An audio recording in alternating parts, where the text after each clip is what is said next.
Yo, what's up, guys? Welcome back to the channel. Today we're going to be resuming our series on off-season reviews and outlooks. Today we're going to be talking about the Southeast Division. Our first team is the Atlanta Hawks. So this is one of the teams in the league that had one of the biggest roster turnaround. Last year Trae Young told the front office he wants to compete now. He doesn't want to sit and wait in this rebuild and slowly get better. He wants to win now. And the Hawks went out there and got a roster for him that could do that. I gave them an A minus. I really like their offseason, but there's a couple things I'm not too sure of yet, so that's why I didn't give them an A or an A plus. So they added Danilo Gallinari, who's, I guess they're bringing him off the bench. I mean, that's a lot of money for a six man, but regardless, as far as on court production, he'll be great for them. He's a guy who's played in a lot of playoff series. He's well experienced in this league. It's good for a young team like them. And then, of course, on the court, he's going to bring you shooting, playmaking. He can create for himself. He's going to get you some rebounds, stuff like that. So I think this is a really good pickup. Gallo's one of my favorite players in the league. So I don't think they can really go wrong with that, especially if he's not really taking minutes from John Collins. So that I don't really see any downsides to that pickup at all. They also brought in Bogdanovich, another guy on a pretty steep contract, but I think his potential is worth it if you can get him there. I think this is a guy who could probably average around 20 in this league given the right opportunity. He's, once again, just like Gallo, he's a really good shooter. He can also create for himself, so he's a good guy to have next to Trae Young. Get some of the defensive pressure off of him. So that's really good pickup too, as long as he pans out the way I think he can. Their next two signings, they brought in Rondo and Chris Dunn, which I think these are great signings. Rondo's a guy who can kind of come in and take Trae Young under his wing. Not that Trae Young really needs that, but it still couldn't hurt him, you know. Just have a veteran perspective on things from that point guard position. And also, these two guys are defensive guards, which is great because that's what you need next to next to Trae Young, since he's not a great defender at all in any means. So bringing in two defensive-minded guards is great for this offense. Rondo should be able to fit in even better too with his playmaking. There's a lot of weapons on this team that he'll be able to pass to. And then they drafted Okongwu. I'm honestly not sure about this pick. I think Atlanta thought he was the best guy available, so I mean, you might as well take him. I know there's kind of a logjam at those big spots, but I don't really think anyone is at that center position where you're like, well, this is the best guy that's available, but I don't want to take him because I already have Clint Capella or whoever else. I think you still take the best player available with those guys on your roster. So we'll have to see what he can be. He's supposed to be a defensive-minded player, which would be good to put next to Trae Young. The only thing I don't know about that pick is just because they're already kind of have a logjam going there. But I think it'll turn out to be a decent pick for them, hopefully. And they didn't really lose too much. I mean, you lost Jeff Teague, who was good off your bench, but you bring in Rondo to replace that. And Chris Dunn, so they should be fine making up for there. And then Bogdanovich and Gallo will more than make up for his scoring outputs as well. Vince Carter retired. Obviously, it sucks to see Vince go after such a great career, but at this point in his career, he's not really adding too much to you on the basketball court. And they lose Bembry too, who was a decent wing for them, but obviously you upgrade that position, so it doesn't really matter if you lose him. So questions I have for this team, once again, the front court logjam. Who are you going to give big minutes? Are you going to split the minutes up somewhat evenly? Is somebody going to get moved before the trade deadline? That's just something I feel like they'll need to address at some point this year. My guess is they trade someone. I don't know who it could be. John Collins has been rumored in trades, but we'll have to see what goes on with that. I personally wouldn't trade him. I would probably maybe trade one. Well, I would probably trade one of the other guys, but at the same time, John Collins' value is very high right now, so it just kind of depends on what you see him as. You see him as getting better than this, or this is kind of his ceiling. But with him developing that three-point shot, I feel like he could still fit pretty well on this roster. So we'll have to see if they move on from someone or if everyone just gets complacent in their role, which would be good too. Um, but another thing is they have a lot of mouths to feed. You got Trey Young's gonna want a lot of shots. Gallo's gonna want a lot of shots. Bogdanovich is gonna take up a lot of shots. And you also got Herter, Reddish, Hunter. You just got a lot of guys at similar positions, and then you also have that front court logjam too. So it's just like, who are gonna be your solidified guys? Are you gonna be able to figure out the rotation? And this is gonna kind of test how good of a coach Lloyd Pierce is, which I'm not really sure up to this point in his career because he hasn't really had a good enough roster to show what kind of a coach he is. So we'll have to see about that as well. I think they have too many scorers on this team. I don't know how it's going to mesh. I feel like they'll have to trade in some quantity for quality at some point in this season. But I feel like they had a really good offseason nonetheless. I could see this team getting into one of those playoff spots, one of those play-in seeds. They could slip out, but I'm pretty sure they're going to get into one of those spots. I also don't see them getting any higher than that with how loaded the top of the East is. So I'd probably say they come in around 8, 9, or maybe even 10. But I'd probably lean around like 9th seed. And then once you get in those playing games, you never know, especially when you got a guy like Trey Young. Maybe you could shock whoever your opponent is and get a win. Next up, we got the Heat. The Heat, they didn't have much going on in this offseason because their main goal was to kind of keep flexibility for Giannis for next offseason. But I think they did pretty well, so I gave them a B+. You lose Jay Crowder and Derek Jones, that's kind of a decent hit because they were good rotation players for you. But you bring in Avery Bradley and Mo Harkless, I think these guys are going to fit greatly into what the Heat do. It just seems like they would fit that culture perfectly. So I think these guys will be pretty good, solid pickups for them. They drafted Precious. I don't really know too much about him yet, so I'll have to watch a couple of preseason games and see what he does in the minutes he gets out there. With this team, there's a few questions I have with them. I'm pretty confident in this team's ability to perform, but there's still things I'm uncertain about. Like, not that last year was a fluke, but I think the bubble setup definitely benefited them in some ways that other teams wouldn't.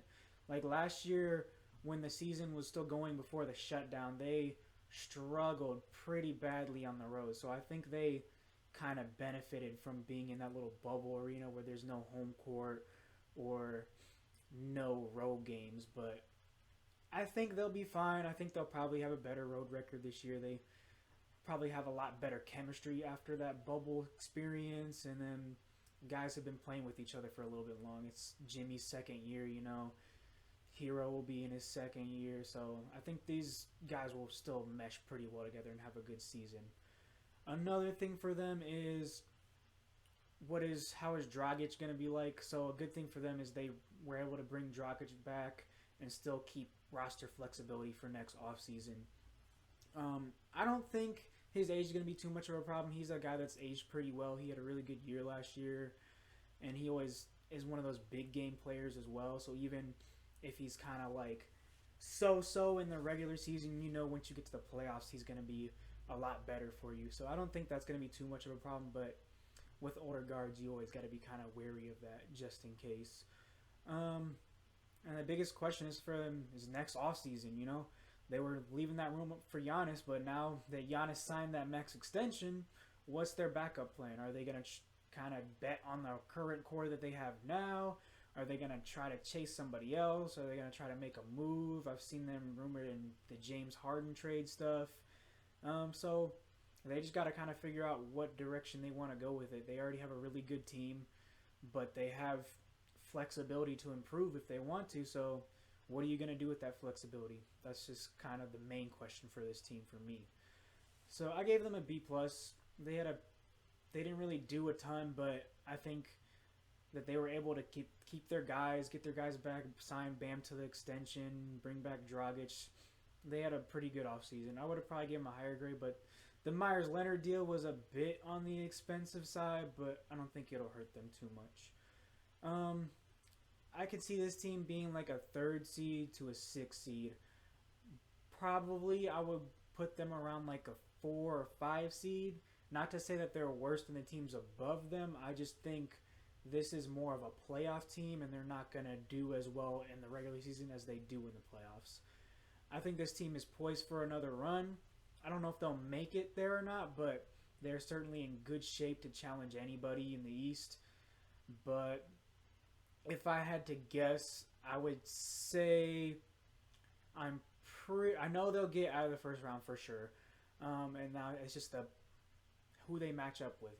They run into a hot team or run into a bad matchup for them. Although I don't think there's really many bad matchups for this team. They're a pretty versatile team. So I think Miami's got a really good season coming up for them. Next up, we got the Charlotte Hornets. So I gave them a B-. I thought about doing lower, but I think the basketball product that they'll put on the floor will be better than what some people expect. But, they really didn't help their cap situation very much by overpaying some guys and stuff like that. So they added LaMelo in the draft. I like the pick a lot. He's struggled to score so far in the preseason, but I think that was kind of to be expected. But early signs from him just kind of shows that, I feel like he could probably be one of the better playmakers in the league at the trajectory that he's at. So I think they should be really excited about him. I mean, having that tall of a point guard with that good of passing vision can never be a bad thing. He's got some room to grow for sure, though. He's got to get his minutes, make his mistakes, learn from him, stuff like that. But so they picked up Gordon Hayward as well. Now, this was a massive overpay, especially since they had to cut Batum to even afford Hayward, so that adds on another $9 million a year, I think it was, to Hayward's already, $30 million a year contract. But basketball-wise, this will be a really good addition for them. They needed someone at that wing position who could shoot a little bit, and then Hayward will also give you some playmaking. He was really good for the Celtics last year, so I think, although he's injured right now, but it didn't appear to be too serious. But I think he's going to have a really good year for them, and he's going to help most importantly, he's going to help the guys around him. So basketball-wise, I think this is a great signing. Contract-wise, it's terrible. They also brought in Biyombo, bring him back, just be a good backup center for them. He knows the offense, knows the defensive schemes. He's familiar with the team. It's a decent move for them. It's not going to make too much of a difference for them, but it's just a steady presence for them back there. Losing Batum obviously was a good thing for them. It's just the way they went about it that probably isn't so good. You probably don't want to take almost $10 million of your cap room off the books just to get rid of a guy, but I understand he's probably a hard guy to trade away and actually get something for without having to give up assets. They lose Dwayne Bacon. He didn't really get a ton of opportunity for them. I think he can be something decent in this league, but I didn't really see the opportunity on this roster, so I'm not too upset with them losing him. So this team, I think they could get into one of those playoff play-in spots, but at the same time, I could see them falling below that. So I put their ceiling at 9 and their floor at 12, but I think they'll be probably 10 or 11 would be my guess. So they're right on the edge of getting that play-in spot. Maybe they will, maybe they won't. I'm not sure yet. Questions for this team, obviously we addressed it. The cap room, they're overpaying guys, most notably Hayward, and they're just not going to have any room to do much for the next couple years. I mean, you got guys on cheap contracts like Devontae Graham who you're going to have to pay eventually to keep him, and you just really don't have that great of roster flexibility right now. Now they could make moves to open that up, but it'll be a little tough with them when your highest paid player is Gordon Hayward. But other than that, they do have a bit of a jam at the guard position. You got 3 point guards who are going to want extended minutes. You got LaMelo, Terry Rozier, and Devontae Graham. Now, I feel like the best decision would be to move one of these guys. If it was me, I'd probably move Rozier based on the contract. But I think all three of these guys are pretty solid. Um, but I don't know if they can run all three of them. I mean, they could probably move minutes around to get them enough run, but like there's also other guys on their roster that I think that their coach will want to give minutes to, like the Martin twins. And then but with these three on the roster, are you going to be able to find the space to make minutes for everybody? And is everyone going to be happy with their role as well? So that's a question for them. Also, experience as far as if they're going to make a playoff push or not. And they brought in Hayward, so that helps. But other than that, they don't really have a ton of experience. I mean, Rozier has a small amount of playoff experience, but at the end of the day, this is still a relatively young team, and they're going to go through their bumps throughout the season. But I don't hate their offseason. The Hayward move was iffy, good basketball-wise, but I don't know if they should have been using that much of their cap room with the position they're in the league. Next, we got the Magic. So I gave them a C- because yet again, like almost every offseason, it seems like the Magic didn't really do anything in the offseason. They're going to be an end-of-conference team, around the lower end of the playoffs or just outside it, just like always. They added Cole Anthony, which I think is a good pick. He's got pretty high potential, in my opinion. He struggled a little bit efficiency-wise in the preseason, but he's shown some signs that he can be pretty decent. So I think they're going to be excited about him going forward. You bring in Dwayne Bacon, who I just talked about with the Hornets. I think he could, if they give him a role, which might be there with Jonathan Isaac being injured, he could probably, I think he'll have a decent year. Maybe this will be a small signing that'll pay off pretty well for them. You lose DJ Augustine. I mean, that hurts you as far as how good your team is, because he's just a solid guy who knew your offense for so long, and he's just going to give you steady numbers and a good veteran presence. But at the end of the day, with the position this team is in, that's not a huge loss, because, I mean, you're not going to be really competing for anything other than a low seed anyways. Wes Iwundu was decent for them, but once again, it's not too big of a loss.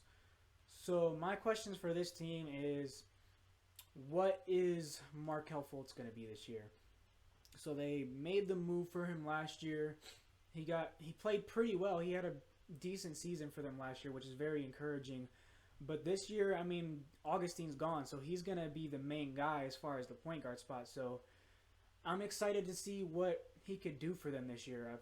I feel like he'll have a pretty good year, maybe even be like a dark horse in like most improved player type conversations. But I think a lot of their success this year and what they want to do going forward is going to depend on how Markelle plays this year. So, and tying into that, what is their direction? You know, they didn't make any moves again. It just seems like this team wants to just be a bottom team for like ever, just mediocre, just for a long time. So, we have to see with that one. I hope they switch some things up soon within the next 2 years or so, but this team has stayed pretty steady with what they want to do for the last few years. Also, with this team, scoring is almost always going to be an issue. They're more of a defensive team. So, once again, they're going to have to figure out ways to score and try to be more efficient of an offense than normal. Lastly, we got the Washington Wizards. I like the Wizards offseason a lot. So, obviously, last year you signed Beal to that extension. So, this offseason and the next offseason, your main goal is going to be doing whatever you can to get this man to stay and to re-sign again. So, what the Wizards did is they traded John Wall and a first for Russell Westbrook. I think that's a great move.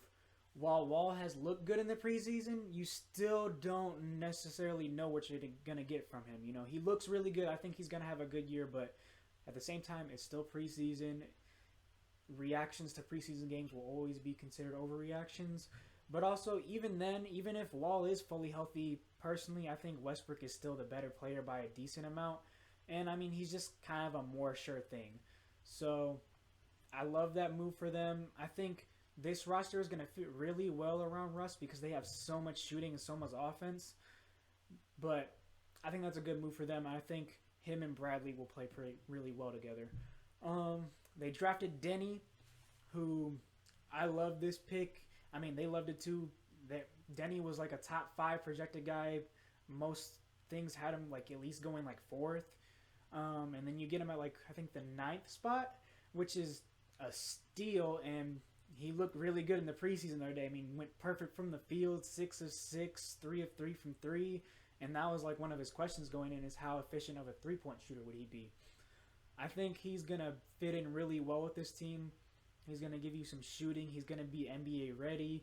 He can give you some playmaking. I really like this pick for the Wizards a lot. They also bring in Robin Lopez. He'll be a good locker room presence. I don't know how much minutes he's going to get, but even if he does, he'll just be, a serviceable backup big. Raul Neto, he's not really going to do too much for you, but that's at least an insurance policy at your backup point guard spot at the very least. And then they lose Wall, but I mean, you replace him for Westbrook, so that's not really a loss. And that's kind of it as far as what they lost this year. This team, I'm really excited for Rui Hachimura this year. I liked his rookie year a lot. I think he's going to take a pretty good second-year jump for them. And I just like the young core of this team. Obviously you got Beal and Westbrook, the main guys, but I like Denny a lot. Rui, I think, is going to be very good. And then you also I like Troy Brown Jr. I think he can be something. I don't know how much of an opportunity he's going to get to prove that, though. Thomas Bryant has looked good very early on in his career. So they just got a lot of young guys with upside. And then you bring in back Davis Bertans, who's going to be a perfect fit with Westbrook and Beal. Although you overpaid him by quite a bit, but as far as basketball-wise, I think it'll be good for them on the court. I think this team's ceiling, I have it as a 7 seed here, but I wouldn't be surprised if somehow they snuck up and got like a 6 seed or something like that. Their floor, I don't think they're going to get as low as the 10th seed, but I think this team's floor is one of those play-in spots at the very least. I think I have this team, I'm pretty sure, at like either the 7th or 8th seed. I think they're going to have a really good year, and Washington's going to have some really exciting basketball to watch this year. Questions for them, I mean, everywhere he goes, the question with Russ is always going to be how is he going to fit basketball-wise with this team. I think this is probably one of the better fits for Russ that he's ever had on a team because of the shooting around him. But we'll have to see how that all works out. But I like the fit, but again, you always have to see on the court first.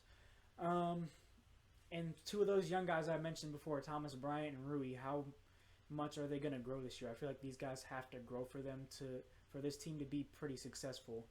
I think both of them I'm more confident in Rui, but I think both of them will take at least small jumps this year. And then also, how ready is Denny going to be? Is he going to be ready to get rotation minutes and be a solid rotation guy?